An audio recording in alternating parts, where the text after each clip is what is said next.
You are shaped by the self you choose to maintain. Circumstances may wound you, but they do not define who you are. It is what you choose to do in spite of them that does. But in the possibility that you choose to do nothing, if you refuse to face the person you are, a void confronts you, empty of love, meaning, and the joys of life. Goodnight Punpun captures the mind of someone confronted with this reality. The characters in this manga aren't part of a idealistic wonderland for you to escape your everyday life into. It's a series that attempts to capture the beauty and tragedy in it. These characters are people who make mistakes. They hurt others. They carry trauma.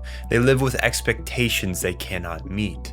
And because of that, their choices can feel difficult to empathize with or even understand, which is why you're here. This video will make sense of everything that's on your mind through analyzing Punpun's journey, dissecting what he believes he is wrestling with, and learning what the people and him carry as well. The story becomes a little more digestible. Punpun wants to think his suffering is unique, but it isn't. We all face pain, some more than others. By examining the 3 stages of his life and the relationships within them, we can see exactly what went wrong and why. So to better understand the message at the heart of Goodnight Punpun, we begin with the childhood that shaped his identity.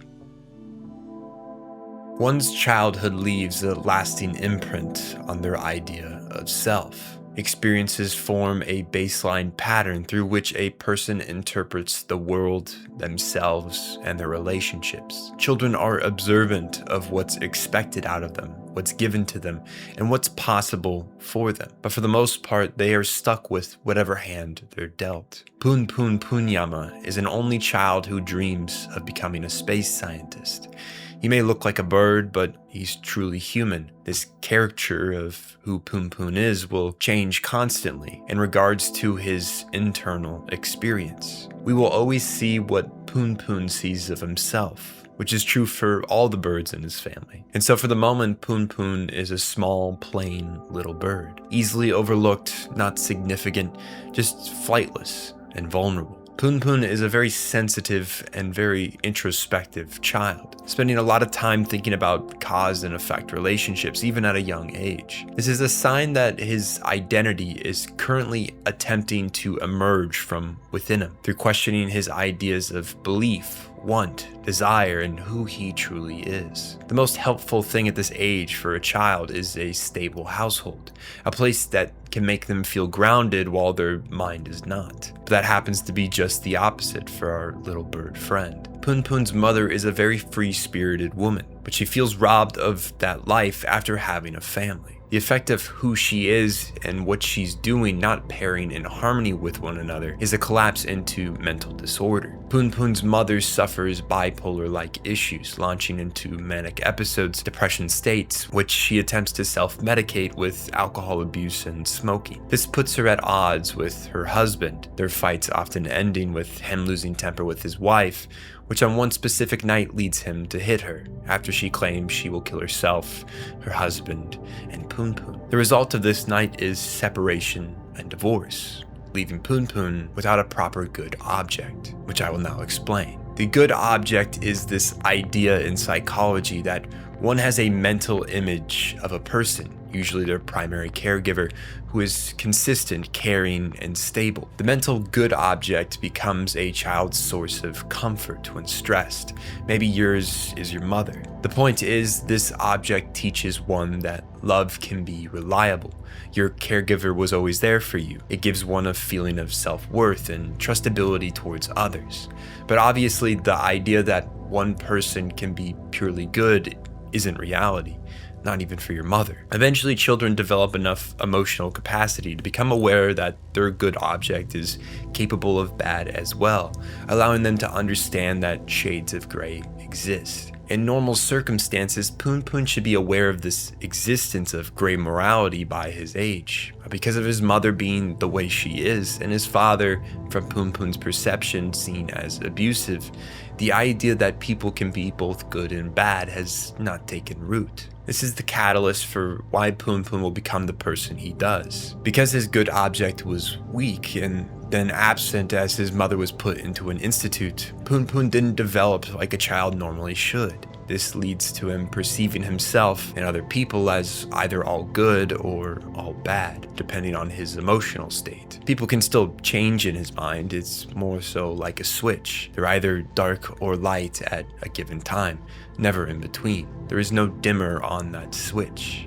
Another consequence to absent parental love is an unstable self that is reliant on external validation, as Punpun was derived of that throughout childhood. This will later explain why he is unable to define himself and what he wants to do as he ages, often swept up in trends, the actions of others, and what people ask of him. This leaves who Punpun is almost entirely defined by external forces, which makes relationships unstable. Love becomes idealized, and when arguments or conflict arises, devaluation begins. Punpun's reaction to conflict is always retreat, and fear that, like his parents, the relationship will disappear. Now maybe you hear all of this and think, well, Punpun's household circumstances don't sound that bad. But the reality is that for a child, there are consequences to an unstable home life, regardless of how violent or neglectful it comes. Instability is all too common for children while growing up. And it's not because their parents are malicious this happens. Punpun's parents have their own childhoods that left them with their own demons to face. When we first meet them, they may just seem like bad parents, but as time goes on, we realize they are trying as best they can. The only thing we can do in spite of our past or our trauma is move forward and hope that we can do better than those before us. Sometimes we fail regardless. That is the case for Punpun's parents. But that doesn't mark the end of issues for Punpun in development. A new caregiver enters his life with a new set of problems.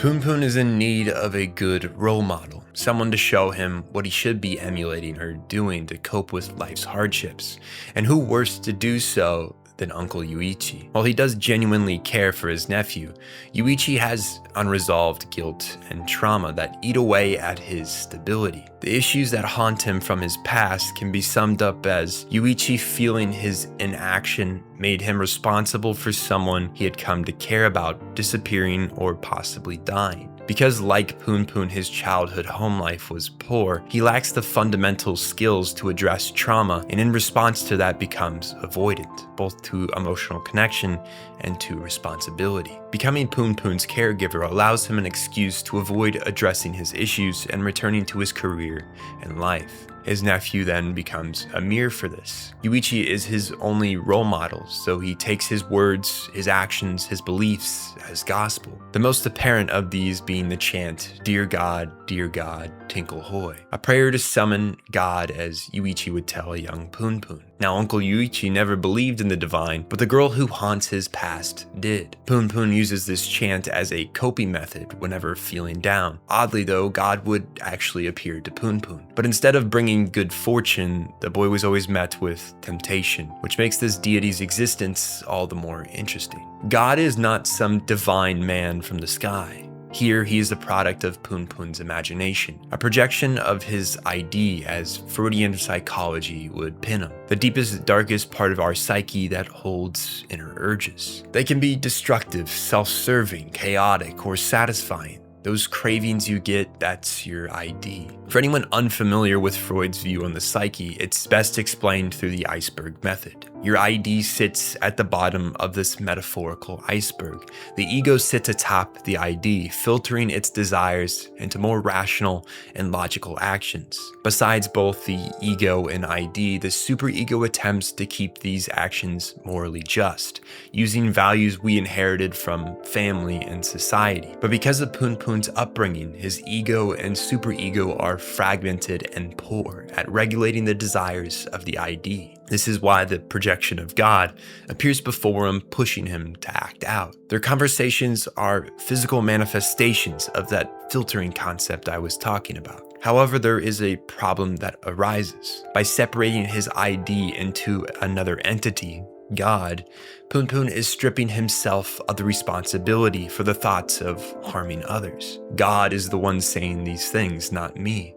It allows him safe engagement with these dark thoughts, because if he didn't use this filter of God, he would perceive these thoughts of his as making him a bad person, since Punpun can only see people as one or the other. God then can be seen as a necessary delusion for the boy to keep mental harmony, but that doesn't change the fact it's a flawed defense mechanism. In the end, it limits his ability to grow through adolescence. There is so much working against Punpun as he develops, but the one thing that can help him is communication and connection. And despite his fragile home life, his friends are a potential source for just that. Seki, Shimizu, Komatsu, and Harumi, Punpun's friends from elementary school. Tack on Aiko and you have the entire group that plays a vital role in shaping his time before middle school. Each of them deals with their own poor home life, but together they ease the burden of their issues through bonds, connection, and experience. Out of all the children, Aiko has the biggest impact in the world of Punpun. She is his first love, which becomes idealized as a perfect being. Aiko could do no wrong, and so everything she says, he lives by. She speaks of wanting to run away, and Punpun simply agrees,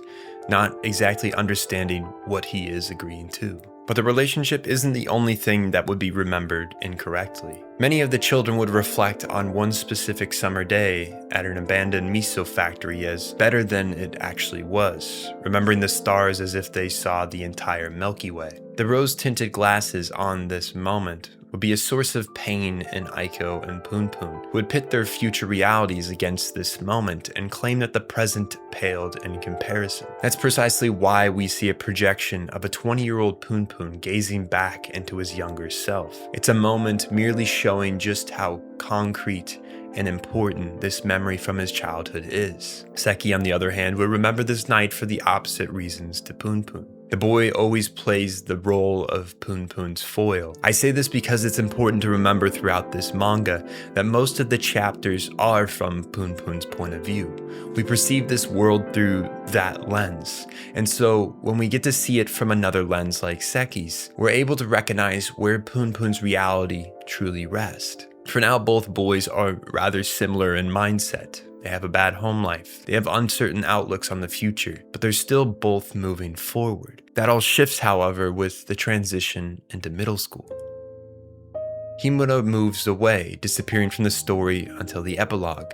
Seki and Shimizu enter a different middle school than Punpun. Komatsu will become estranged as he sets down this talent-driven ideological path. As for Aiko, because Punpun never could commit to running away with her, a rift formed in the relationship. Despite how it may seem at times, the boy does enjoy his slice of life, and he uses middle school as a time to find himself, something I'm sure we all remember trying to do. Junior high is a time in youth when the questions of who am I, what do I want to be, what do I want to do, become louder and louder within our noggins. This can be credited to the burst of childhood innocence. We start perceiving differences in normality, start criticizing others, who we are now versus who we want to become. It's a strange and tough time, and for Punpun this becomes existential. Without any support network to help him navigate these changes in his body and his identity, he's like a child tossed in the middle of the ocean with no map to shore. God becomes this taunting figure, unhelpful and critical of everything Punpun does,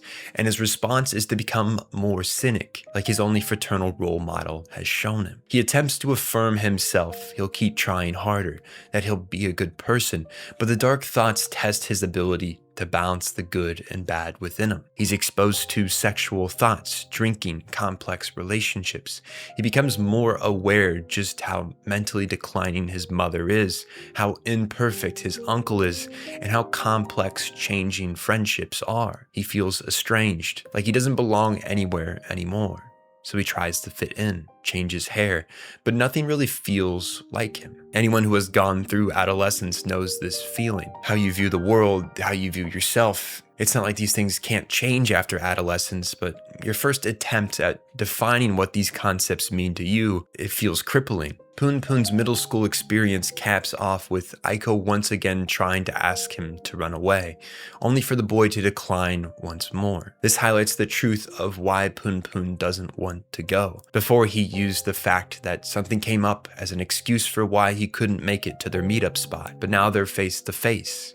they could run away right now. So now he has to take responsibility for the fact that he is the reason he won't run away. But he can't put that into words and simply walks away, leaving Aiko suspended on this dream that Punpun will run away with her someday, will save her someday. She believes love means throwing away everything for the chance to connect with another. His inability to affirm his opinions on this leads to her and him developing dangerous emotions of hope and idealization between the two in their collective absence. Aiko is Punpun's hope for perfect love, which is why he's always so upset he doesn't meet her expectations. Her view on him is what defines his worth, which is why after once again failing to convey to her his own thoughts, he's only left with despair. He throws himself into endless studies to avoid processing his emotions.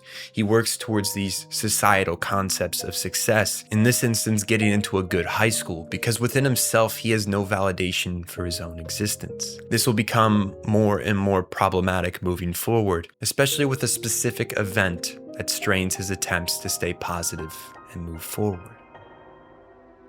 Okuma Midori, Yuichi's girlfriend who becomes a source of maternal love for Punpun when she moves into their place. Due to his mother's absence of care for him, Midori fills this void, and the relationship significantly helps Punpun stay stable, until she ultimately betrays that trust of their bond. Yuichi, in one of his relapses of guilt and depression, flakes on Midori, cheats, and runs away in an attempt to end his own life. In his eyes, death is the way he can take responsibility for his inaction and actions over the years. But the cab driver that drops him at the pier reshapes the man's cycle of pain. Yuichi has always been chasing retribution, which is why when things get good for him, he self-destructs and ruins it. He doesn't believe he's worthy of happiness. But the cab driver shares his own unique experience with life, posing that what wrongdoers like the two of them need is not punishment, but the knowledge and pain of being forgiven. Seeking punishment doesn't change the outcome. Yuichi's longing for death is a self-serving form of retribution. It makes him feel better, not the ones he hurt, but by confronting those you hurt and allowing them to decide how to hold you accountable. That leads to true healing for both parties, to change. But obviously, Midori is unaware if he's coming back at all,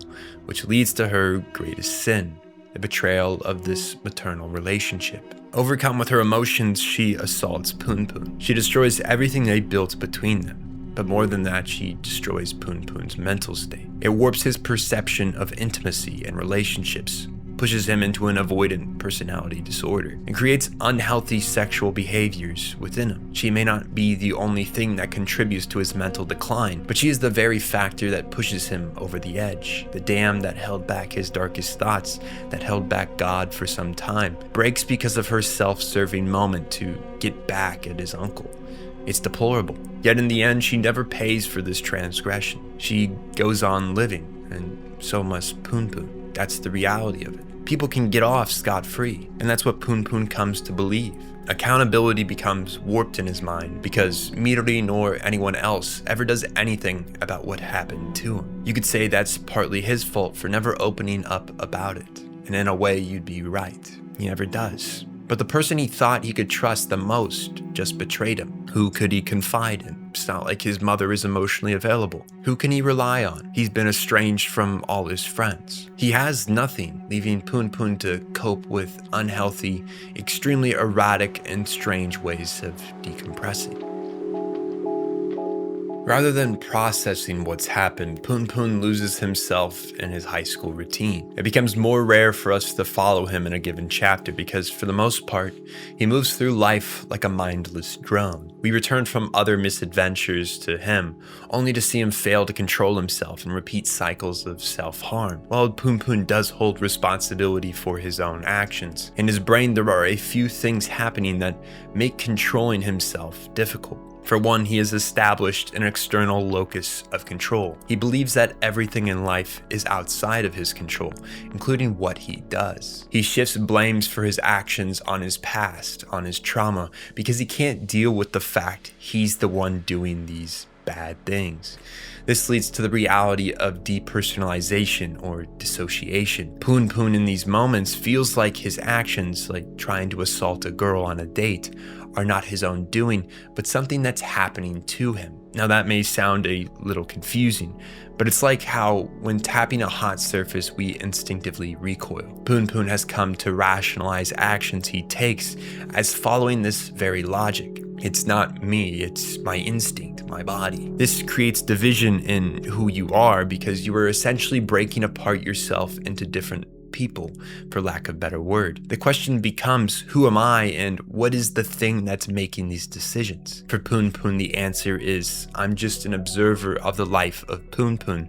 I have no control over that person's actions. It's an extremely unhealthy mental state, but no one is there to stop it from developing, nor does Punpun talk to anyone about it. And to make matters worse, his mom dies. Punpun at her deathbed realizes something about himself, that he doesn't love her, or at least that's what he tells himself and us. The same goes for his father, who attempts to rekindle their bond, showing himself for the first time in a decade. His parents both fail to think about what their son needs, and rather approaches the relationship with their child with self-serving needs in mind. So despite them just being flawed people, not malicious or evil, their actions heavily harm their son. They cause him to become self-isolating, choosing to live on his own from now on. He refuses to go live in Fukushima with his father, and he'd rather die than live with Yuichi and Midori. After all, what pisses him off more than anything is seeing that woman still try to act maternally towards him. Midori is in complete denial about the assault being non-consensual. It seems her inner reality is warped as well. Before Punpun leaves, Yuichi has a conversation with his nephew, giving him a piece of lasting advice as he enters late-stage adolescence. You reap what you sow. As he enters into adult society, those very words follow him.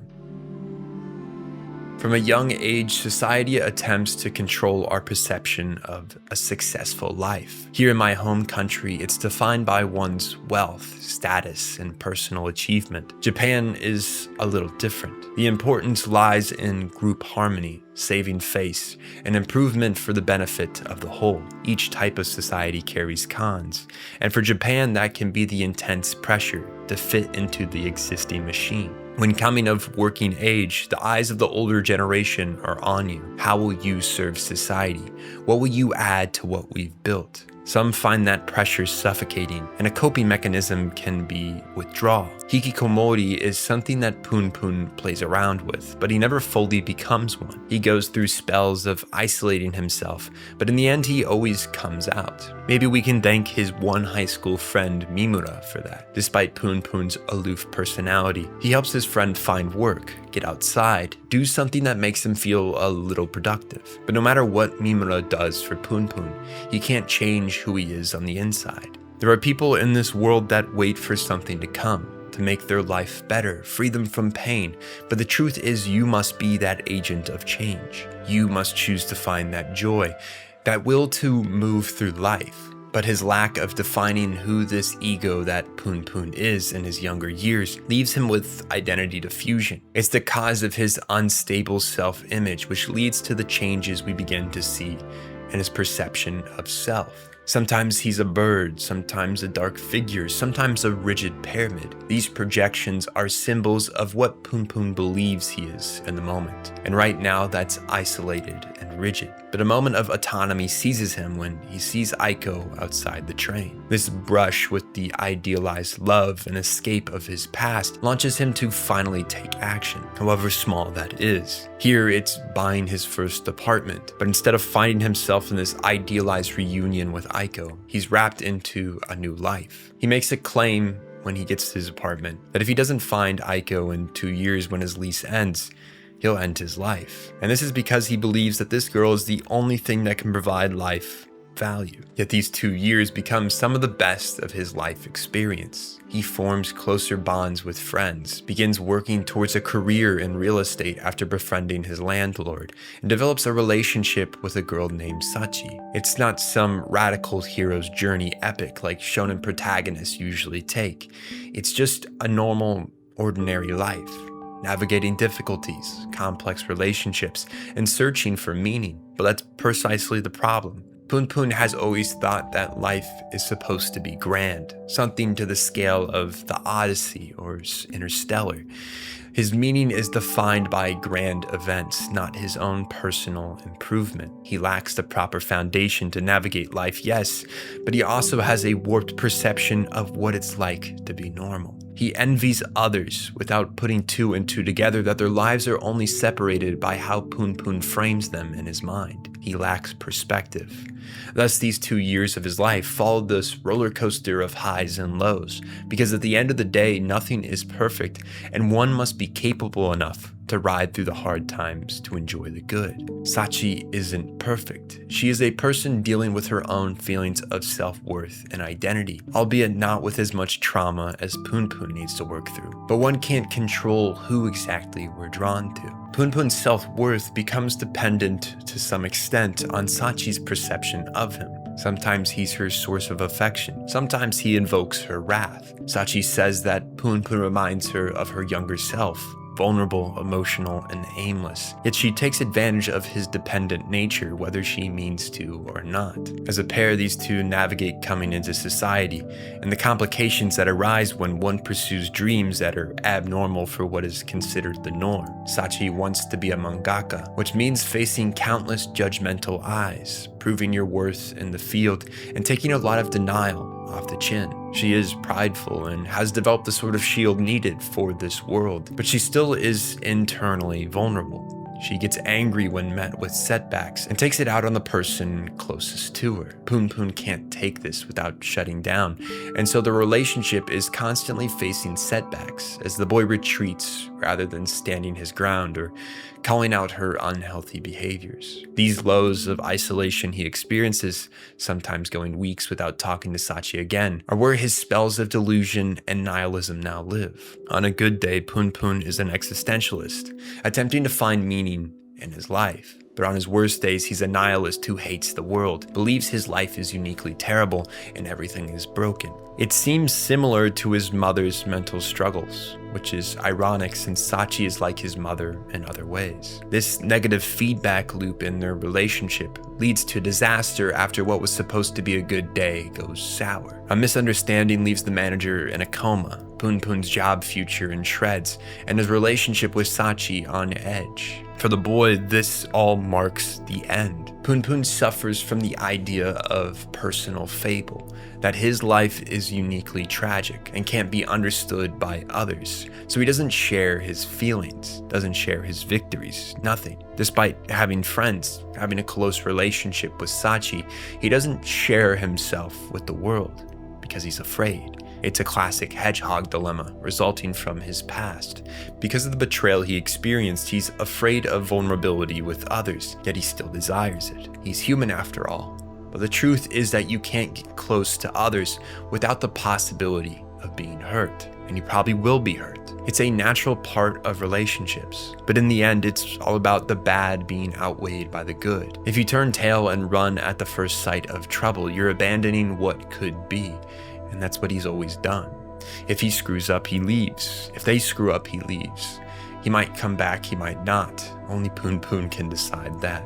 Now in this case, Punpun has done that with himself. He believes his life is over, and so he abandons the person who is Punpun. It was likely too much tragedy at once for him. Like his uncle, he's never done good with periods of misfortune, and his first instinct is always to flake. He doesn't believe in the hope that perseverance can bring, the hope that things will get better. He assumes he's on a crash course to the bottom, and in a way, because he believes that, he becomes a self-fulfilling prophecy. Thus, Onodera Punpun dies out of fear for what that identity is experiencing. It's dissociation. Instead, he dons a happy persona of his normal life-living neighbor, Takashi Fujikawa. To Punpun, this is what he should be to be a successful person by society's standards. By becoming Takashi, he's avoiding the fact that the identity of Punpun is facing a crisis of who he is and what he should do after so much has happened to the relationships he's built over the past 2 years. And so, no matter how much he tries to pretend, he is still Onodera Punpun. He is still this sensitive kid in this deception of bad faith, as Sartre describes it. Punpun is so caught up in labeling how bad his life is and blaming that bad life on why he does bad things that he ignores the full picture in front of him. This consorts himself into an object with a fixed identity he's unable to change. He's a victim of abuse and neglect, and he's bound to repeat his trauma onto others. That's the person he decides he is. That bad faith only becomes worse as he plays Takeshi as a role, having relations with a woman from his driving course simply because it's something Takashi would do. When he's faced with the reality that this girl is a person with aspirations and desires, the him beneath this mask of Takeshi realizes just how fucked up what he's doing is. But again, he believes he has no choice in this matter, so he continues down this road of destruction, becoming more driven by his ID to lash out at the world around him.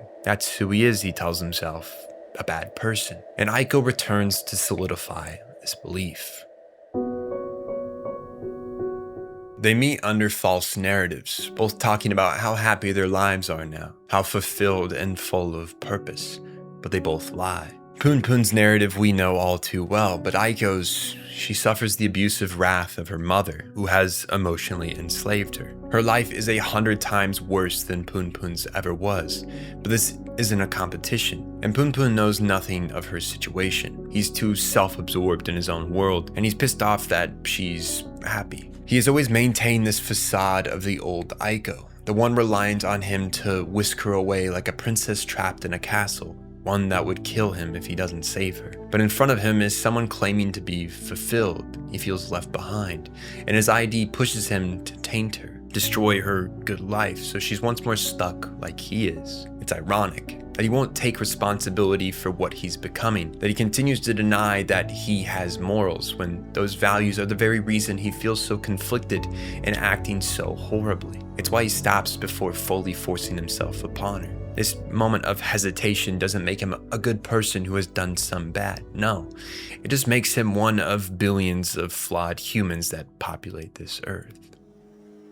There is a contrasting story that appears during Punpun's decline. It comes in the action of the cult prophet Pegasus, and is an exploration of the effects Japan society has on those that feel left behind by its constantly moving structure. Those who couldn't plant their feet, who couldn't follow the crowd, found themselves displaced. Misfits. The Pegasus Ensemble's odd behavior paints the irony of how many shonen manga character groups act, and how deranged and psychotic it would make them to be in our own world. Without meaning, humans will go to strange lengths to seize it. Sometimes that means joining a movement that promises salvation. That is a large reason behind the appearance of cults in Japan. They gain power by offering those broken and lost with greater purpose.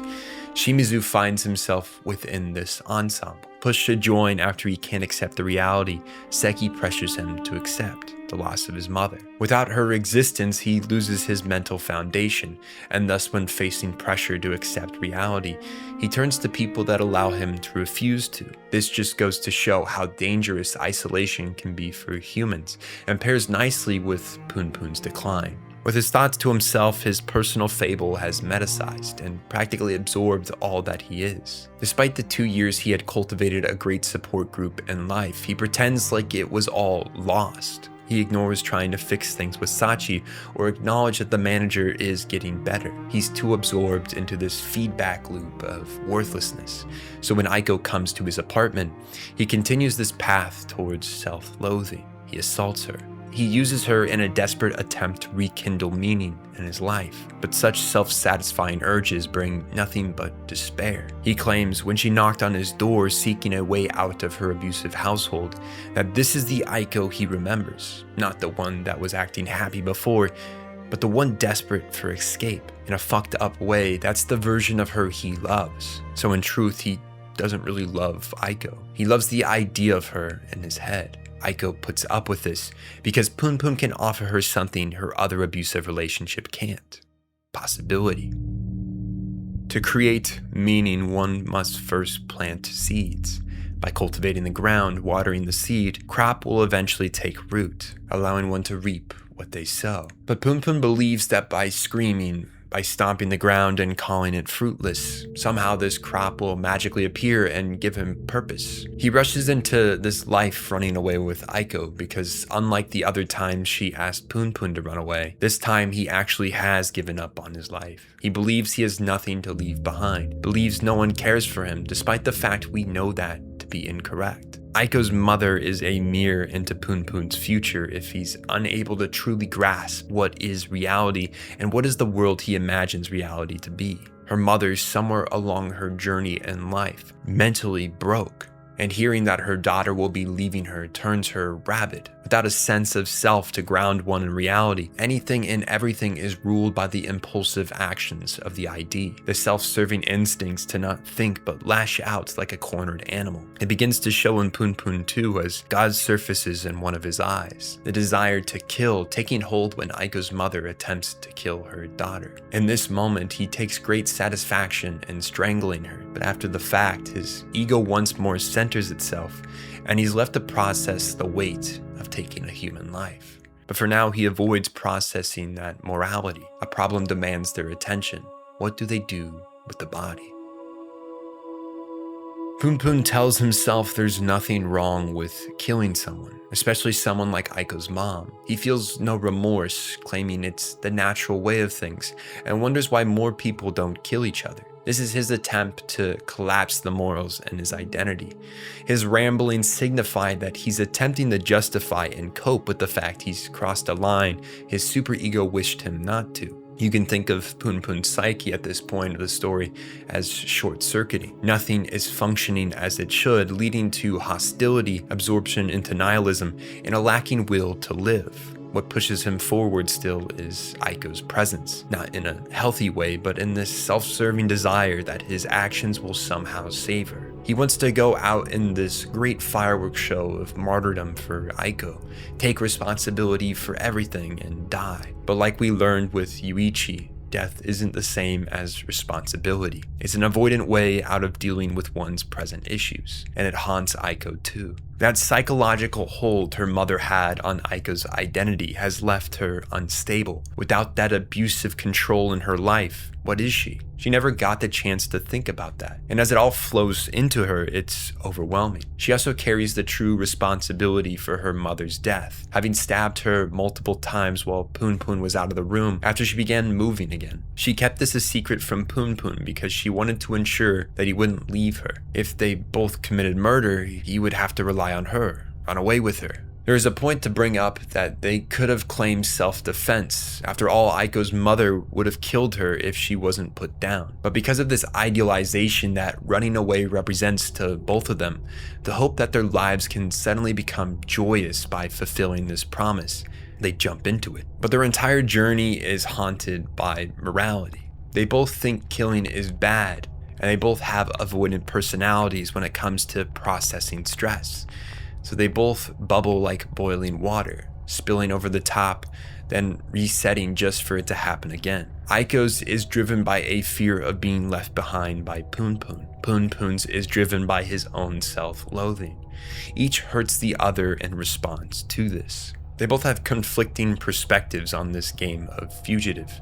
Aiko thinks that there will be some switch that suddenly turns that makes all the bad just disappear, but she realizes now that that'll never come. In the end, their trip is just full of suffering and pain. Punpun constantly attempts to end his life. Aiko the only reason he hasn't been able to yet. He's anxious about the police finding the body. He wants to turn himself in and take all the blame. But again, Aiko won't let him because she's afraid of being alone. He even makes an attempt to strangle her, only for Aiko to call his bluff. This act is merely done in his effort to scare her away, and he can't go through with it. No matter what he does, he can't get her to leave him, to allow him to die. Death is an escape from their realities. Death offers them an end to the responsibility of their actions that chase them like hounds of a hunt. Punpun fails to realize that despite all he has done, all the terrible shit, all the suffering he's caused, the moral lines he's crossed, he still desires that life he ran away from, that life with Sachi, with the manager, with Mimura. But as long as Aiko lives, he's trapped in this toxic cycle they've both built. Aiko craves the love of another, But Punpun is currently a person incapable of interpersonal love. Punpun craves meaning, but Aiko is unable to provide that to him. It's something found within. This merry-go-round of torture in the relationship we're forced to witness chapter after chapter finally comes to an end when Punpun wakes up to find that Aiko has given up on this life, on their future, on the possibility that things will get better. She gave her life so that Punpun could return to the one he had, because the truth is, she never had anything after all, and he did. Punpun can't process her death. He goes on, carrying her, talking with her about their future. The only thing that forces him to accept the truth is the ambulance that takes her body away when he left her unattended. The game is over. He can't run from himself anymore. He lost his little dream to become a martyr for Aiko. She decided to play that role instead. He journeys to the abandoned miso factory of their youth. Looking at the sky, he realizes that beautiful memory wasn't as magical as it may seem. He can barely make out a handful of stars. What made them think they could see the entire Milky Way? Looking behind himself, he sees the vision of him and Aiko from his youth. What does he become? Is he the same person he was then? This little yellow bird, vulnerable, emotional, helpless? No, he never was that. He was many things. He was angry, happy, good, bad, hardworking, lazy. It seems to finally have clicked. He had always imagined himself and others to be concrete concepts. That bird, that closed-off, rigid pyramid, that corrupt demon he now was. He decides to stab out his left eye that God has come to reside in, as an act of punishment, but also a rebellion against his ID and his current mental state. It's him retaking control over his identity by inflicting pain against the part of him that's been acting out for far too long. Is this scene delusional as hell? Absolutely. But for Punpun, it's the turning of a new leaf. It carries significance. He now no longer sees God as anything more than a piece of himself he let grow out of control. The symbol of the one-eyed Dharma carries great weight as we move forward, and it just so happens I have one on hand. In Japanese tradition, you paint this left eye when making a wish, and finally the right when it comes true. But because Punpun abandoned his wish for a life with Aiko, the wish goes unfulfilled, and because of this failure, he stabs out that left eye of his. At one point, he may have thought it was his purpose to reunite with Aiko. But what next?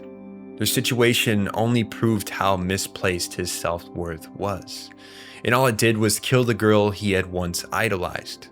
Seki's story mirrors this with his relationship with Shimizu, but because of Seki's cultivated worth, he's able to save his friend from dying. Shimizu's amnesia then creates an opportunity, allowing them to start fresh without the burden of Seki's overprotection. In the end, this story is about adolescence, about adapting to society, accepting the past, and taking responsibility for your own life and actions. We may not have control over the tragedies that strike us, but we have the ability to control how we react to this strife. Waking in the hospital, Punpun realizes this. Gone is his bird persona, it's now just him. Gone are the void panels of his thoughts. They finally take shape and bubbles on the page. He's no longer isolated to this internal world. He's moved past that, and he's accepted that Aiko took her life so that he wouldn't take his own. In an odd way, her death read as a forgiveness to Punpun that he had a life without her. It's up to him to live out that life in memory of her. Her ambitions he will carry forward. He's here today because of others. Those people have hurt him as he has them. Punpun isn't a good person, but he isn't evil either. People learn from their mistakes, and they have a chance to prove they will become better, that they have become better. Still though, maybe you're somebody that believes in vengeance, that people should suffer greatly for their actions, but retribution comes in many forms. People should pay for their crimes, but they should also be allowed to show they're more than what those crimes are. Tomorrow is another day. It could get better. It could always get better. And that's the hope. No one can blame society or the past for what they become.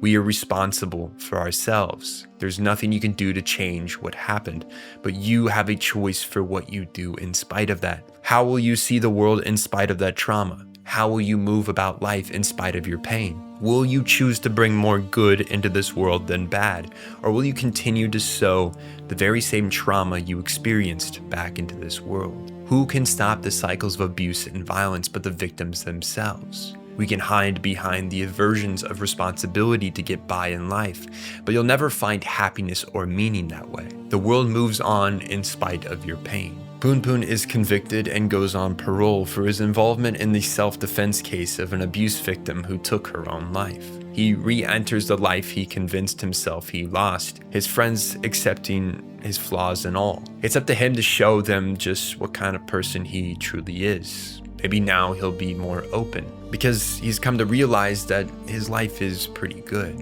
It isn't a movie, but life often isn't. It's better described as a collection of sparklers with the occasional firework. Sometimes there's periods of rains or storms, and that's okay. The reappearance of Hadami gives us a fresh perspective to solidify this truth. Now a teacher with a perceived normal life as he prepares to get married, like Punpun, Hadami has developed a personality averse to confrontation or speaking negatively of others. But when randomly stumbling upon his friend from elementary, the two realize something about one another. It's not about your life being normal or successful in the eyes of society. Life is simply about adapting to this world we live in and getting through it our way. Maybe your path looks different than mine. That doesn't make one right or one wrong. We're all the same on the inside, trying to stay truthful to ourselves while finding what role in society we should fill. It's hard, it's difficult, and I'm still trying to figure out mine, but that's all normal. Maybe you're going through adolescence still. Maybe you're navigating where you fit into this world. Maybe you've already figured that out for yourself. I don't know. The beauty of this story is how you see it. How you interpret it speaks upon your character, your ideals, and your current stage of life. I'm sure when I feel more secure in my place in society, I'll see things a little differently than I do now. I can't tell you for sure if I read this in high school, I would have misinterpreted the series entirely. I think overall, this story is best enjoyed after you've had experience with those feelings of finding yourself. It allows you to better understand why Punpun does what he does and why other characters do what they do. We all fuck up along this journey of life, some more than others. No one is all good nor all bad. We come with different scars, different beliefs, and different perspectives. The spice of life are these differences and seeing how they rub against one another. Learning to navigate this friction in a civil manner is what successful adults can do. And that doesn't change the fact we have children living in adult bodies. Not everyone will successfully grow up. Not everyone will outweigh the bad they sow into this world. Human beings define their own worth. Our actions define our character. It's up to us to navigate this stressful and strange and absurd experience as best we can. And so the story of adolescence will continue for as long as we exist. The springtime of youth continues in each new generation of children. There will come a time for all of us, if it hasn't come for you already, to decide if you'll be a guiding light for those children or a perpetrator of their trauma.